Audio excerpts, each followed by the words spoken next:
Today we'll be talking about portable fire extinguishers. The first thing is to have the right fire extinguisher for the fire.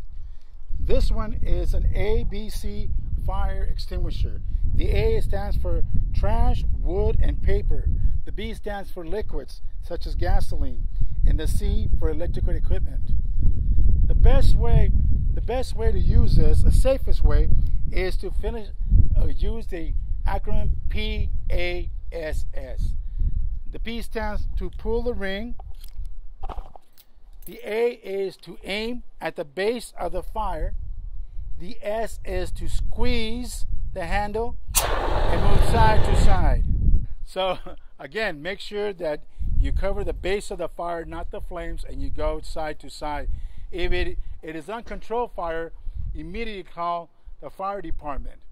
Even when you use a fire extinguisher, call the fire department. Thank you.